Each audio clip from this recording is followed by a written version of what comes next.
I feel like I'm now in a position where I'm looking at myself as more of a whole person, as I do value my personal life, I do value my friends as well as my job. And so for me, I feel like this past year I was not a great teacher for several different reasons. And I don't know, you just said a lot of good things like, I know that I'm personally doing my best, but my best doesn't always feel like it's wonderful because I just don't feel great about where my program is Uh-huh.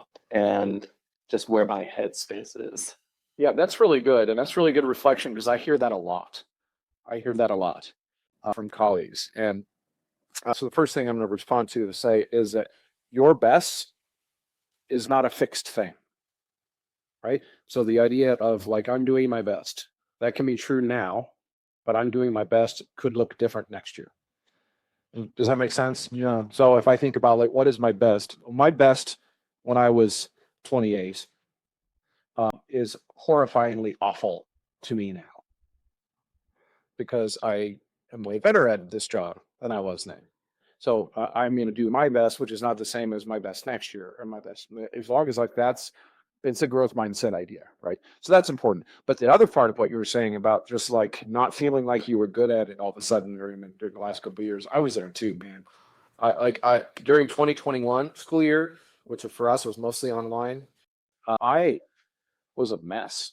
Like I was a mess, and the reason for it was that I had gotten to the point by 2019 where I did really feel like I was good at this job. Like the program was humming, and its choir sounded great, and our literacy project was taking off, and I think kids were flourishing, all that kind of stuff. And then I got to teach online, right?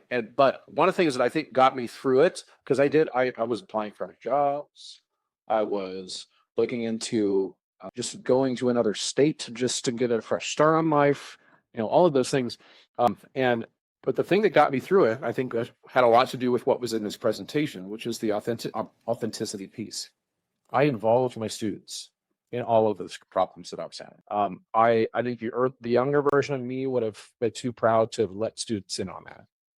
But I got up in front of the choir like 2 weeks or so after we came back in person that year. And I said, guys, I'm so glad to have you back because I almost didn't make it. Like I just wanted to let you guys know this year has been so hard, and I can't imagine how hard it's been for you guys. There were times where I felt like quitting, and of course, especially the older kids who knew how much I loved the job before, they went, "Really? You thought about quitting?" And I was like, "Yeah, I didn't think about it a lot, but like I did think about it, and I let them in on the fact that we're like, why? It was 2 months. Why did you think about quitting? Like we would have been so mad." It's like, well, I was like, yeah. I said, but the reason I felt like quitting for a minute. Maybe you'll be able to identify with this, even though you're kind of in that beginning part of your career where you're starting to put all these things together. It's like for me, it wasn't that I stopped liking the job.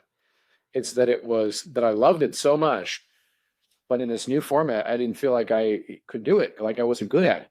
And I started to identify with being good at it. And since I didn't feel good at it anymore, it was like, well, then what's the point for it? It was because I loved it so much during that time that it was like a a couple that knows they're about to get a divorce, but they live together anyway. And you got to walk into the house and you got to see them. And that was what coming to school was like for me every day. Because I remember what it used to be like. I remember what it used to be like when there were people. And right. And so I was going through this whole thing. I told my kids all of these feelings. Like I let it all out there. And there was with my intermediate treble choir, which is our mostly 10th grade girls class. They're not the beginners, but they're the next level. I had them all as freshmen before the pandemic, and they came back in and they're starting to rehearse. And they worked so hard on Side Reading Factory, for that's pretty much all we really were doing. And they come in and we start to learn choir music again. And I think it was a Ryan Main piece we were doing. I can't remember which one. And they started to sound so good. And I could start to hear the sound again. And through a mask from, 8 feet apart and all the different things that we were doing. But I remember just welling up with tears because we were back together. And it was weird and it was all kinds of strange. But I had a student, her name's Lamaya. I don't care to use her actual name. But she sees me just kind of fall over, just like bent over from the power of the music. And of course, this was when everybody was afraid to be anywhere near other people. And she saw me and she goes, "Mr. Munson, and hug." And she walked out like my classroom's huge and we were all spread out. And she walked across the room in her mask and I was in my mask and she gave me a big hug and that was so healing because it was, as choreographers we all know, it is very seldom other people's job to make sure we're okay. We're always the one who's responsible for that.